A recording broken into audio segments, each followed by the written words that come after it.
ये कार्यक्रम सत्य घटनाओं से प्रेरित है। जिनके साथ ये घटनाएं घटी उसकी वास्तविकता उन्हीं तक सीमित है। भूत प्रेतों और असामान्य विषयों के होने पर चैनल कोई दावा नहीं करता और न ही प्रोत्साहन करता।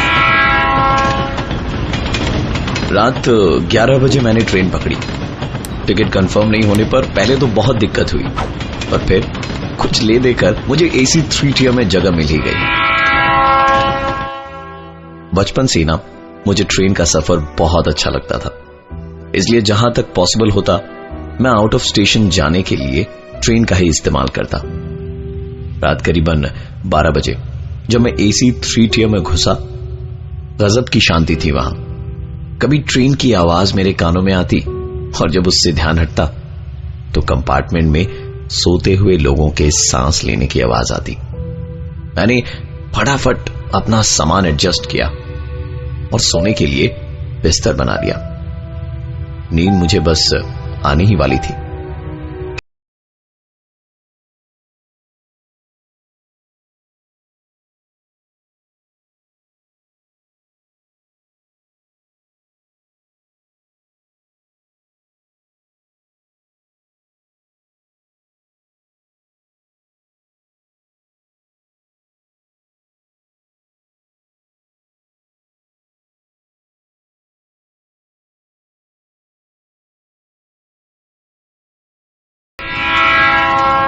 मैं अपनी सीट से उठा और बाथरूम गया।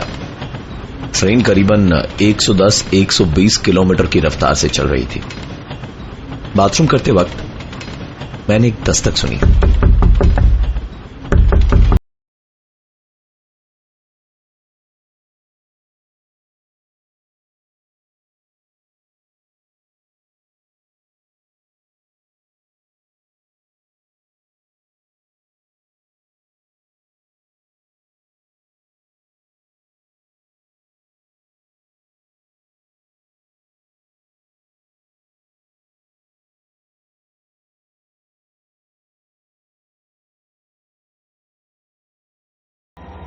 मैंने तुरंत बाथरूम का दरवाजा खोला कंपार्टमेंट की ओर जाने के लिए। बाहर TC श्रीवास्तव मिले, जिन्होंने मुझे देखते ही कहा, कब से खटखट कर रहा हूं, लाइए टिकट दिखाइए।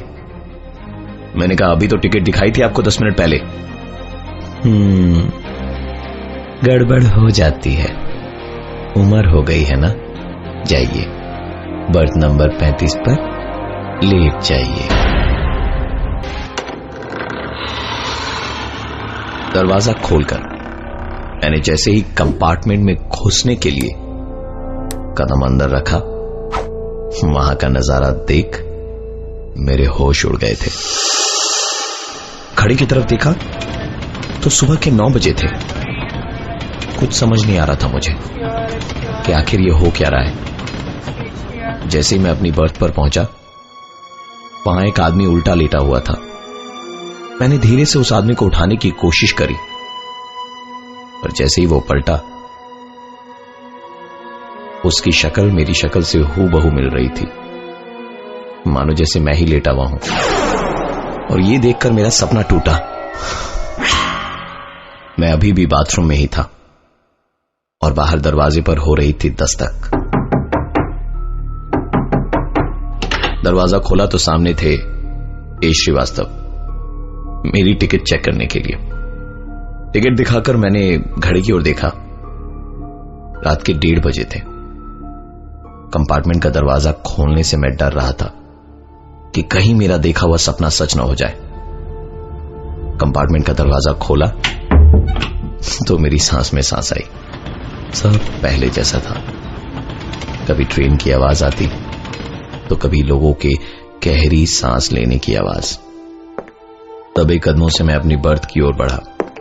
मेरी बर्थ पर पहुंचकर सोते वक्त मैंने जैसे ही करवट बदली, मेरे सामने की बर्थ पर एक बच्चे को बैठा हुआ देखा। मैंने कहा, सो जाओ बेटा, रात बहुत हो गई है। सुनकर लड़के ने कहा, अंकल मेरे पापा नहीं मिल रहे, आपने मेरे पापा को कहीं देखा क्या? मैंने जब उससे उसके पापा का नाम पूछा तो वो लड़का बोला, श्रीवास्तव।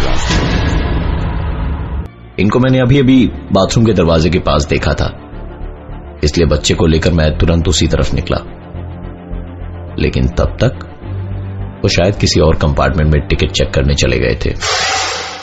बच्चे ने कहा, अंकल मुझे बहुत जोर टॉयलेट लगी है, आप प्लीज 2 मिनट रुकिए ना। इतना कहकर वो बाथरूम के अंदर चला गया और मैं बाहर रुका रहा 5 मिनट तक। जब वो बाहर नहीं आया तो इस बार मैंने दरवाजे पर दस्तक देना शुरू किया। दरवाजा खुलने पर अंदर से बच्चा नहीं, टीसी ए श्रीवास्तव निकला। उसे देखते ही मैं समझ गया था कि गड़बड़ क्या है और मैं अपनी बर्थ की ओर भागा, जहां वो बच्चा बैठा हुआ था जिसको मैंने अभी अभी बाथरूम के दरवाजे के अंदर छोड़ा था। एक तरफ ये बच्चा और दूसरी तरफ ए श्रीवास्तव। गला सूख रहा था, पसीना आ रहा था, पूरी ताकत लगाकर चिल्लाना चाहता था पर गले से आवाज नहीं निकल पा रही थी। ऐसा लग रहा था मानो जैसे कोई मुझे जोर जोर से हिला रहा हो। आंख खुली तो ये कोई और नहीं, मेरी बीवी थी और मैं अपने घर में ही था, किसी ट्रेन में नहीं। मैंने जो कुछ भी देखा वो बस मेरा सपना था। मैं और मेरी बीवी मेरे इस सपने की बात कर ही रहे थे कि मेरे 4 साल के बेटे की नींद टूटी। मैं उसे बाथरूम ले गया और बाहर खड़े खड़े अपने सपने के बारे में सोचते हुए 10 मिनट कब निकल गए पता ही नहीं चला। इस बीच मेरा ध्यान ही हट गया था कि मेरा बेटा बाथरूम के अंदर है। जैसे ही मुझे ध्यान आया मैंने दरवाजे को खटखटाना शुरू किया, लेकिन मेरा बेटा अंदर से कोई जवाब नहीं दे रहा था। मैंने और जोर जोर से दरवाजे को खटखटाना शुरू किया और इसी खटखट से मेरी नींद टूटी और देखा तो पाया कि मैं घर पर नहीं, ट्रेन में ही था।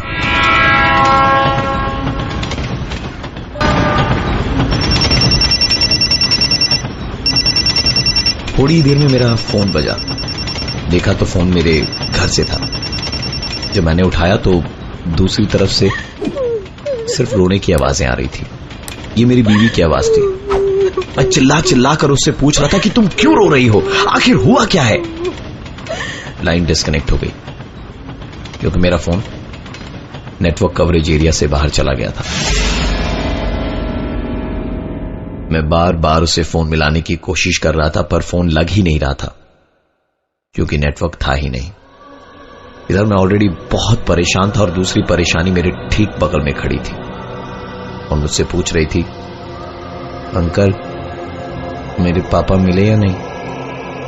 अब की बार मुझसे रहा नहीं गया और मैं चीख पड़ा उस पे, मर गया तेरा बाप, कब से परेशान करके रखा है, कभी इधर तो कभी उधर, कभी उधर तो कभी इधर, तेरा टिकट चेक नहीं किया तेरे बाप ने।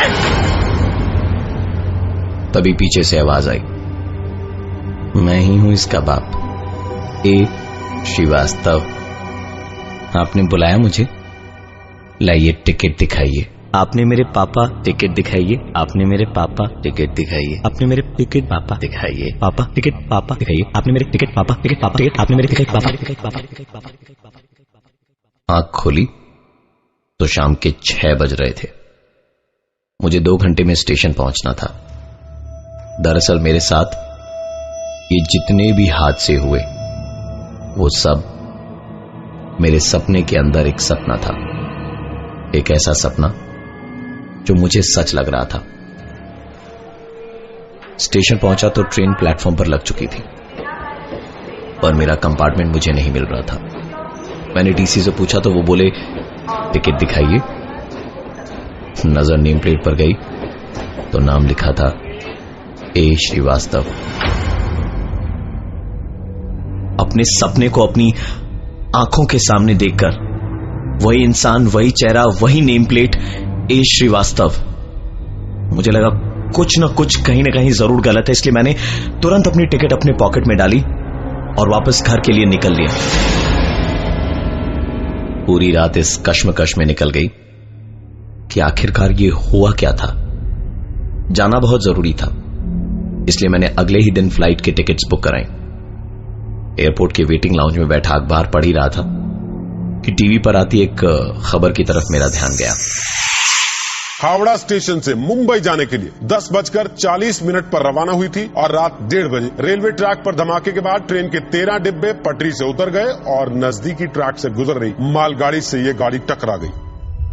नीचे स्क्रोल में मरने वालों के नाम में एक नाम एच श्रीवास्तव का भी था और जर्नलिस्ट एक बच्चे का इंटरव्यू ले रहे थे जिसके पापा कहीं खो गए थे। ये उसी ट्रेन के एक्सीडेंट की खबर थी जिससे कल रात वो सफर करने वाला था।